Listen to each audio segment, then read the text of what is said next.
بسم الله الرحمن الرحيم. كتاب أنزلناه إليك مبارك ليدبروا آياته وليتذكر أولو الألباب. صدق الله العظيم.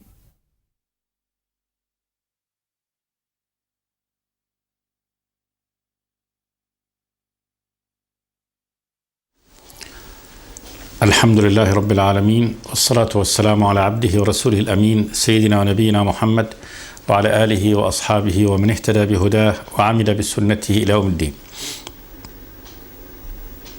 وبعد، فيقول الله تبارك وتعالى: ولقد صرفنا في هذا القرآن للناس من كل مثل وكان الإنسان أكثر شيء جدلا وما منع الناس أن يؤمنوا إذ جاءهم الهدى ويستغفروا ربهم إلا أن تأتيهم سنة الأولين أو يأتيهم العذاب قبلا وما نرسل المرسلين إلا مبشرين ومنذرين ويجادل الذين كفروا بالباطل ليدحضوا به الحق واتخذوا آياتي وما أنذروا هزوا ومن أظلم ممن ذكر بآيات ربه فأعرض عنها ونسي ما قدمت يداه إنا جعلنا على قلوبهم أكنة أن يفقهوه وفي آذانهم وقرا وإن تدعهم إلى الهدى فلن يهتدوا إذن أبدا. يخبر سبحانه وتعالى أنه قد صرف في هذا القرآن الذي أنزله للناس جميعا من كل مثل.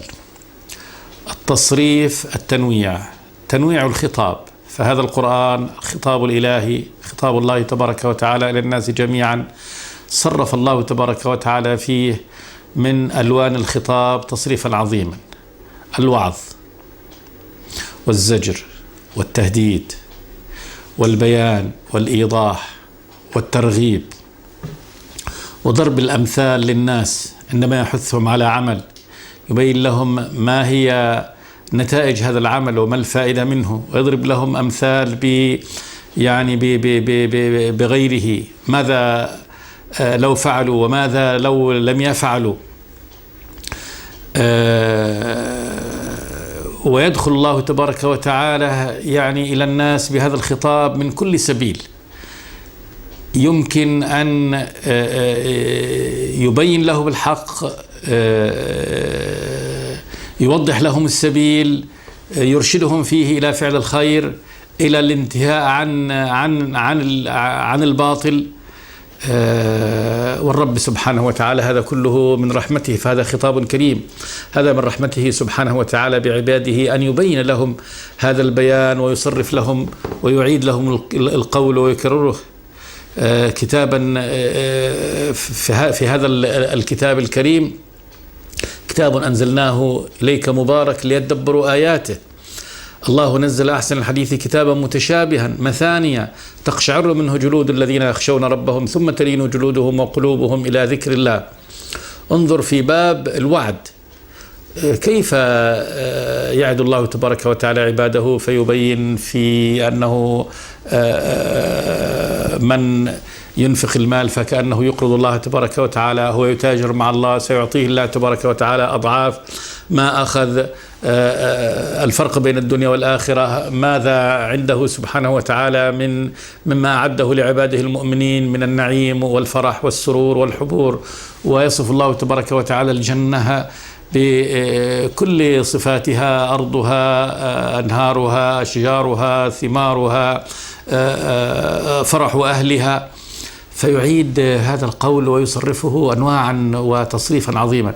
كذلك في الوعيد يصرف الله تبارك وتعالى فيه الوعد ويصرف فيه من القول تصريفا عظيما: التهديد والوعيد والتذكير بمصارع الغابرين وبيان ما سيؤول إليه الحال، وصف النار، وصف شقاء أهلها، استغاثتهم، شرابهم، طعامهم، صور الإهانة التي يتعرضون لها، ويحذر الله تبارك وتعالى من ذلك، وأن الآن ما أمامكم هو الفرصة التي لن تتكرر، فلا رجوع إلى هذه الدنيا مرة ثانية، وكل سبيل يظنه العبد إلى أن يخرج من العذاب الأبدي. لن يكون هناك أي باب آخر، فلا شفاعة ولا بيع ولا خلة ولا مهرب ولا مصرف ولا استجابة للاستغاثة. أمر عظيم جدا.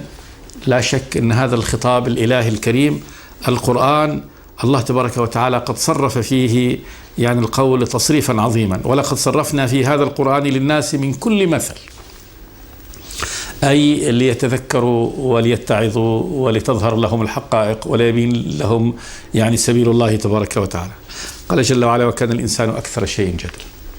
ولكن الإنسان أكثر شيء من مخلوقات الله تبارك وتعالى مجادلة ودفع للحق. أكثر شيء يتأتى منه الجدل هذا الإنسان الذي يجادل ربه وإلهه وخالقه سبحانه وتعالى.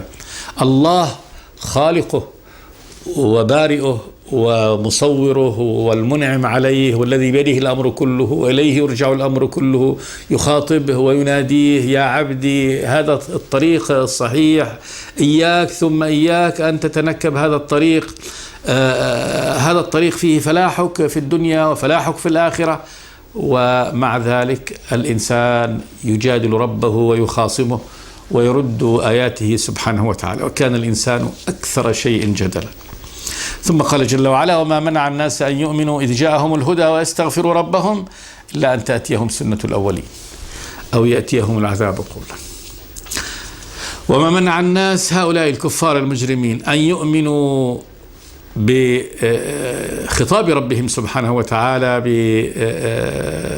برسل الله تبارك وتعالى، أن يؤمنوا إذ جاءهم الهدى، عندما جاءهم هذه الهداية من الله تبارك وتعالى على ألسنة الرسل، ويستغفروا ربهم. وهذا الذي يريده الله تبارك وتعالى من عباده، الإيمان به سبحانه وتعالى والاستغفار وطلب المغفرة منه لذنوبهم ولمعاصيهم ولبعدهم عنه سبحانه وتعالى. قال جل وعلا: إلا أن تأتيهم سنة الأولين، بالهلاك. إلا أن تأتيهم سنة الأولين، سنة الله تبارك وتعالى في الأولين، طريقته وعادته سبحانه وتعالى في أن الأولين كذلك الذين سبقوا يعني هذه الأمة، أمة محمد صلوات الله وسلامه عليه، فإنهم ظلوا في التكذيب حتى أتاهم العذاب من الله تبارك وتعالى. هذا حال قوم نوح وقوم هود وقوم صالح وكل الأقوام الذين أهلكهم الله تبارك وتعالى، ظلوا في عماهم وفي تكذيبهم إلى أن أهلكهم الله تبارك وتعالى. فالله تبارك وتعالى يخبر بأن هؤلاء يعني هم كذلك. وما منع الناس أن يؤمنوا إذ جاءهم الهدى ويستغفروا ربهم إلا أن تأتيهم سنة الأولين أو يأتيهم العذاب قبلا. أن يأتيهم العذاب قبلا يعني مقابلا لهم أمامهم، فعند ذلك يؤمنوا.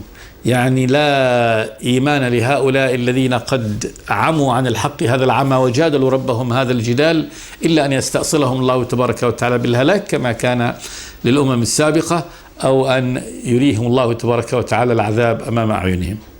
وإيراءهم الله تبارك وتعالى العذاب أمام أعينهم لا يفيدهم، لأن الإيمان عند رؤية العذاب لا يفيد. الله تبارك وتعالى لا يقبل من قوم أن يؤمنوا إذا رأوا العذاب. قال جل وعلا: وما نرسل المرسلين إلا مبشرين ومنذرين. يعني أن الرسل لم يرسلهم الله تبارك وتعالى قاهرين موكلين بالناس يرغموهم على يعني الهدى، ولكن أرسلهم الله تبارك وتعالى مبشرين، أي لمن أطاعهم. البشارة الخبر بما سر، يعني أن يخبروا بهذه الأخبار السارة من رضوان الله تبارك وتعالى ومرضاته وجنته في الآخرة، وكذلك إنجائه لعباده المؤمنين والحياة الطيبة التي وعد الله تبارك وتعالى بها من يسير على طريقه.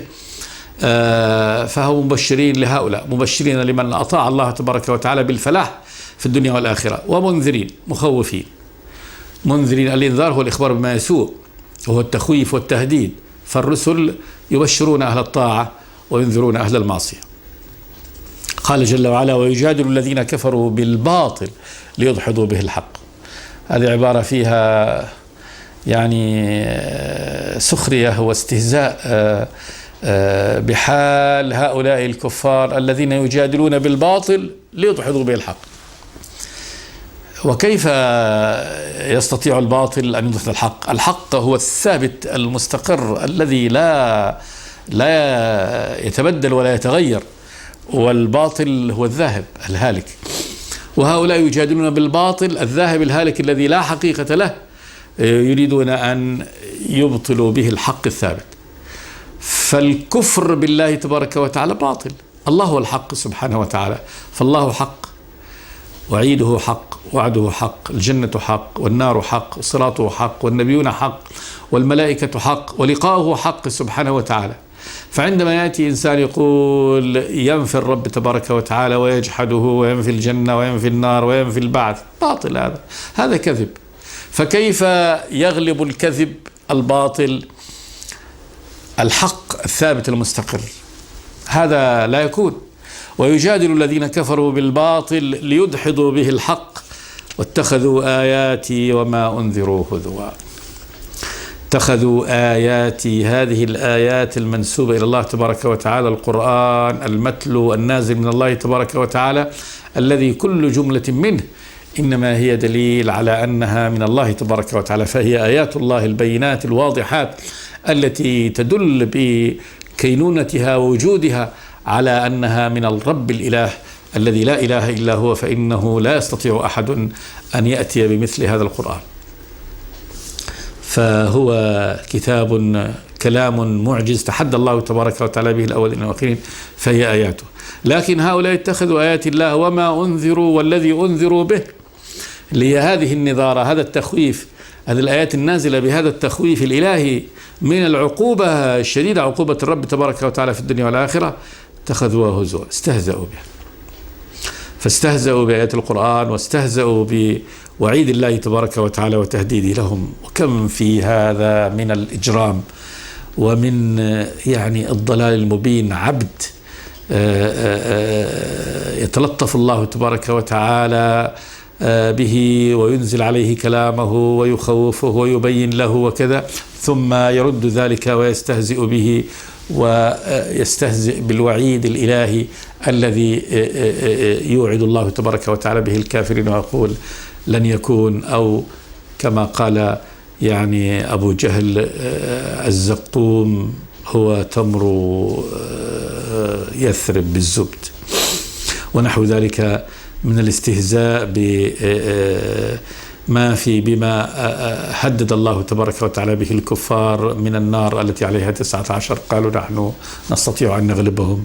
وأن الشجر الملعونة في القرآن قالوا الشجر لا ينبت في القرآن، ومثل هذا الاستهزاء الطويل لكفار الأمس وكفار اليوم، ما زال هذا دأبهم في ردهم آيات الله تبارك وتعالى واستهزائهم به. واتخذوا آياتي وما أنذروا هزوا. ثم قال جل وعلا ومن أظلم من ذكر بآيات ربه فأعرض عنها ونسي ما قدمت يده.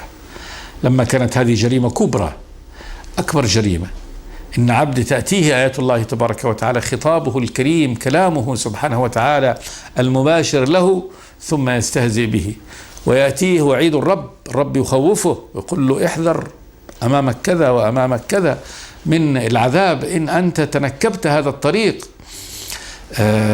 فمن شاء فليؤمن ومن شاء فليكفر إنا أعتدنا للظالمين نارا أحاط بهم سرادقها وإن يستغيثوا يغاثوا بماء كالمهل يشوي الوجوه بئس الشراب وساءت مرتفقة. يأتيه مثل هذا الخطاب الإلهي الذي فيه هذا الوعيد، ومع ذلك يستهزئ به. قال جل وعلا ومن أظلم من ذكر بآيات ربه فأعرض عنه. سؤال يراد به التقرير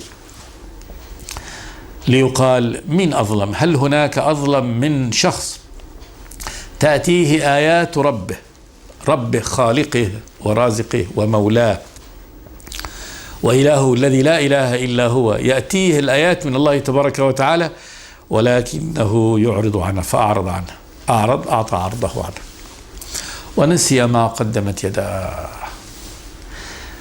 نسيان، إهمال وترك ما قدمت يداه من الجرائم، من الذنوب العظيمة، من الكفر بالله تبارك وتعالى والقول على الله بلا علم والتجديف ومحاربة الرسل. نسي كل هذا وأعرض عن آيات الله تبارك وتعالى وعن تذكيره وتخويفه، ترك كل هذا. هل هناك أظلم من هذا؟ الجواب طبعا لا أحد أظلم من هذا. إذا تم هذا الجواب، هذا التقرير، لا أحد أظلم ممن تأتيه يذكر بآيات ربه ويعرض عنها وينسى ما قدمت يداه. قال جل وعلا مبين، قال إنا جعلنا على قلوبهم أكنة أن يفقهوا.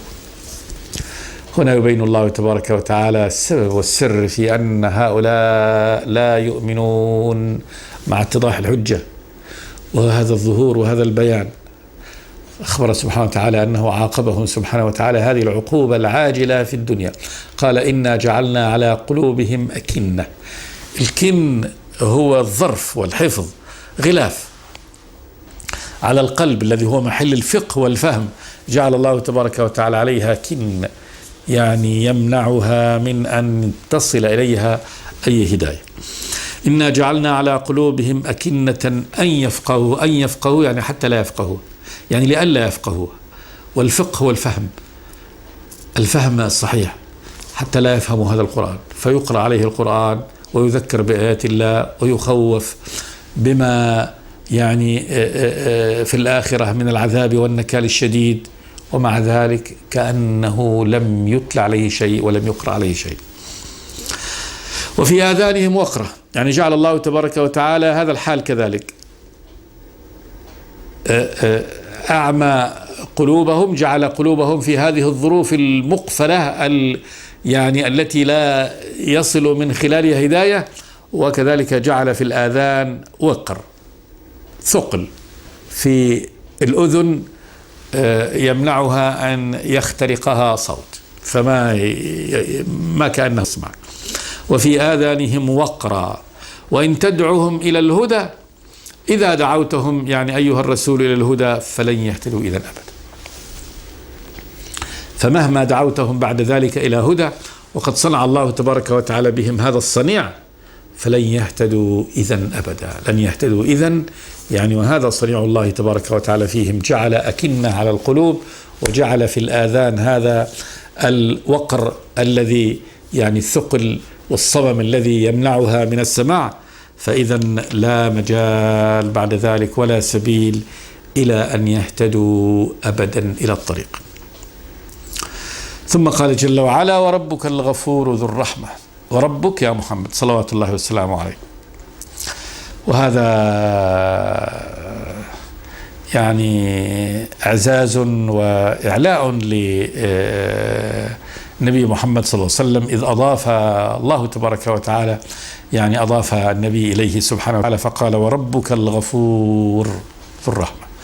الغفور مسامح، الغفر هو الستر، يعني الذي يستر ذنوب عباده سبحانه وتعالى ولا يحاسبهم بها. وهذا طبعا برجوعهم عن الكفر والعناد، فإن الله تبارك وتعالى يسامح سبحانه وتعالى. ذو الرحمة، ذو صاحب الرحمة سبحانه وتعالى، فالرحمة صفة من صفاته سبحانه وتعالى.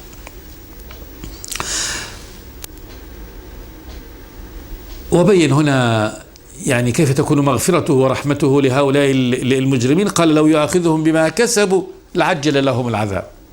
لو أن الله تبارك وتعالى يؤاخذ هؤلاء المجرمين بما كسبوا، بكسبهم هذا الخبيث، لعجل لهم العذاب. كان بمجرد الكفر، بمجرد وقوع الكفر منهم وهذا العناد وهذا الإعراض عن آيات الله تبارك وتعالى وهذا يعني الاستهزاء بآيات الله وبوعيده، كان يأتيهم العذاب في التو واللحظة.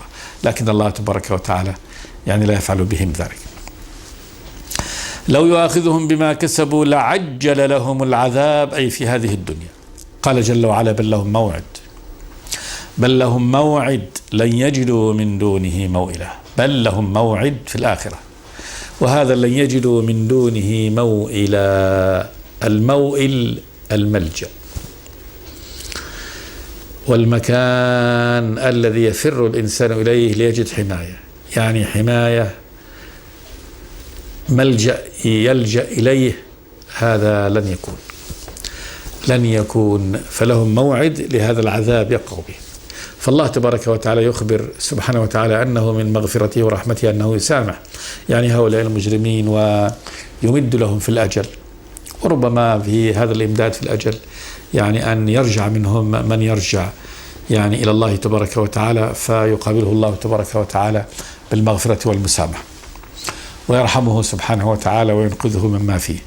ولكن مع استمرار المجرم والعاتي على إجرامه وعتيه ووصوله إلى الآخرة وموته على الكفر، فهذا قد جعل الله تبارك وتعالى له العذاب حاضر، فلهم موعد في الآخرة لهذا العذاب لن يجدوا من دونه موئلا. لن يخبر الله سبحانه وتعالى هنا بنفي الفعل هذا المستقبل، لن يجد هؤلاء الكفار المجرمون من دون هذا العذاب موئلا، ملجأ يلجؤون إليه وحافظا يحفظهم ويمنعهم من عذاب الله تبارك وتعالى.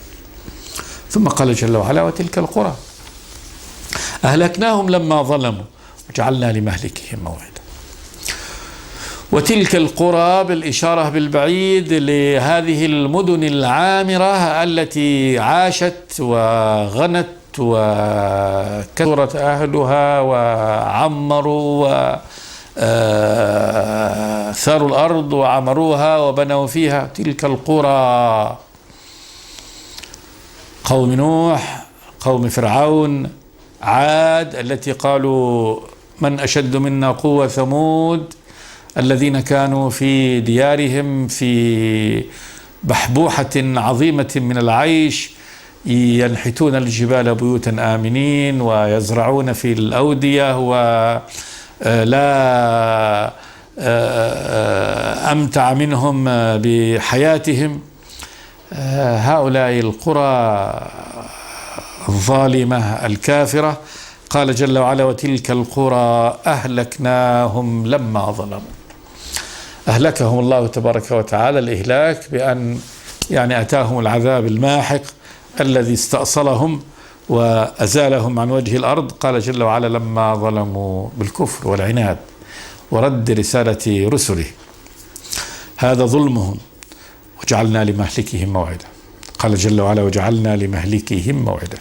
لكل قرية هلاكها كان في وقت محدد، عندما جاء الوقت المحدد خلاص، فإذا جاء أجلهم لا يستأخرون ساعة ولا يستقدمون. وجعلنا لمهلكهم موعدا. وهذا تهديد عظيم لهؤلاء المخاطبين بهذا القرآن من العرب ومن غيرهم، أنه ماذا تنتظرون؟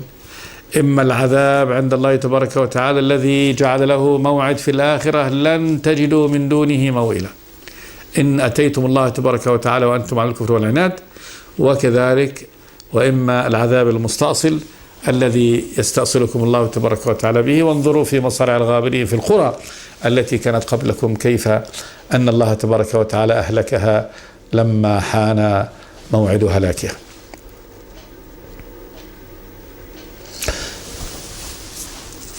بعد أن ختم هذا الفاصل بهذا الوعيد المفصل الظاهر وضرب الأمثال بالسابقين على هذا النحو، شرع الله تبارك وتعالى في فاصل من هذه السورة العظيمة سورة الكهف يقص لنا سبحانه وتعالى قصة عن موسى وعبد من عباد الله تبارك وتعالى هو الخضر. وفي هذه القصة بيان عظمة الرب تبارك وتعالى وعلمه وإحاطته بكل شيء، وأنه الرب الإله الذي أحاط علما بكل شيء، والذي أفاض من علمه على من أفاض من عباده سبحانه وتعالى، وأنه يخلق ما يشاء ويختار، وأن من عنايته ورحمته سبحانه وتعالى ما في هذه القصة من يتيمين في قرية من القرى مهملة لا يؤبه لها، يعتني الرب تبارك وتعالى فيهم ويجعل من الأسباب ما يحوط به سبحانه وتعالى عنايته بهم. وكذلك عبد من عباد الله تبارك وتعالى يحوطه الله تبارك وتعالى بعنايته، ويذهب الله تبارك وتعالى عنه أذى ممكن أن يصيبه من ولد لو كبر لا أرهق أبويه ظلما وكفرا.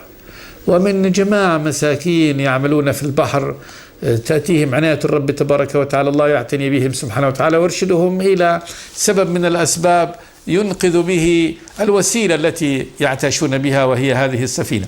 الشاهد أننا سنرى يعني في هذه القصة التي يقصها الله تبارك وتعالى هنا يعني ألوان من رحمة الرب تبارك وتعالى وعنايته بأوليائه وعباده الصالحين، وأن رحمته قد تتنزل حيث لا يعلم بها إلا هو سبحانه وتعالى.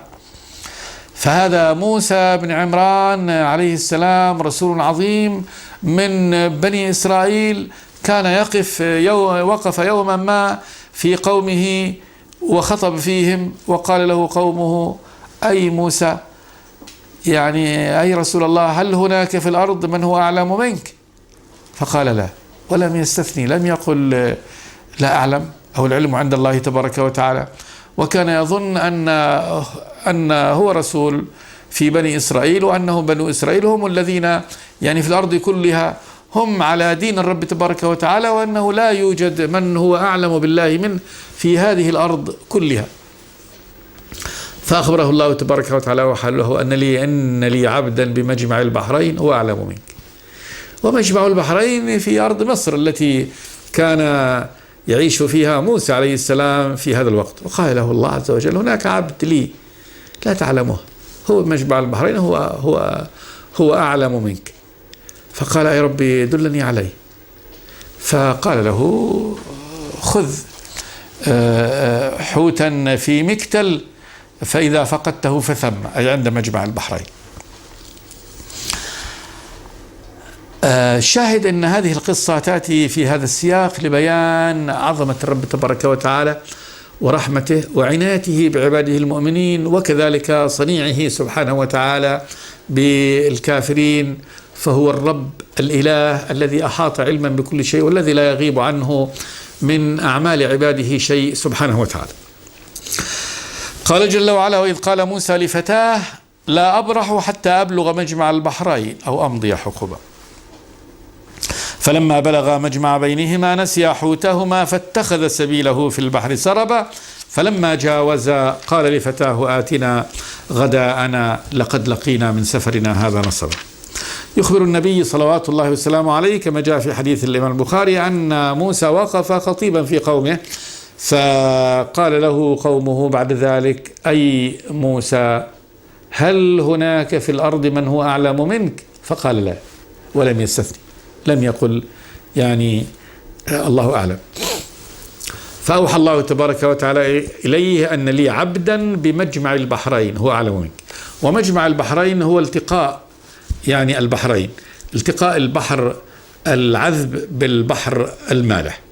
ويبدو أن هذه الأمر أو هذه القصة وقعت وموسى عليه السلام في مصر هو وقومه في زمن الرسالة، قبل أن يخرج هو وبنو إسرائيل من مصر إلى أرض التيه في سيناء. وإن كان الأمر على هذا النحو فمجمع البحرين هو التقاء نهر النيل بالبحر عند مصبه في البحر. فالله قال له: إن لي عبدا بمجمع البحرين هو أعلم منك. فلما علم بأن هناك في الأرض وفي قريب من البقعة يعني التي هو فيها عبد من عباد الله تبارك وتعالى أعلم من موسى بن عمران النبي الذي هو والرسول الذي هو من أولي العزم من الرسل، قال: يا رب دلني عليه يعني حتى أتعلم منه. فأرسله الله تبارك وتعالى وحاليا خذ حوت معك، الحوت سمكة في مكتل المقطف، فإذا فقدته فثم، إذا هرب منك هذا الحوت فاعلم أنه ثم أن هذا العبد في هذا المكان. وتجهز موسى عليه السلام لرحلته هذه إلى مجمع البحرين من المكان الذي كان فيه، وأخذ معه فتاه يوشع ابن نون عليه السلام، وقال لهذه الرحلة ليكون عونا له وسندا له في هذه الرحلة. قال جل وعلا: وإذ قال موسى لفتاه، يعني اذكر يا محمد إذ قال موسى الرسول ونبي بني إسرائيل عليه السلام لفتاه وهو يوشع: لا أبرح حتى أبلغ مجمع البحرين، يعني أن هذه عزيمته وهذه إرادته، لن يبرح حتى يبلغ مجمع البحرين أو أمضي حقبا، ولو أمضيت في هذا ما أمضيت من الوقت والجهد فإني عازم على بلوغ هذا الأمر، وقد طلبه من الله تبارك وتعالى. قال جل وعلا: فلما بلغا مجمع بينهما نسيا حوتهما فاتخذ سبيله في البحر سربا.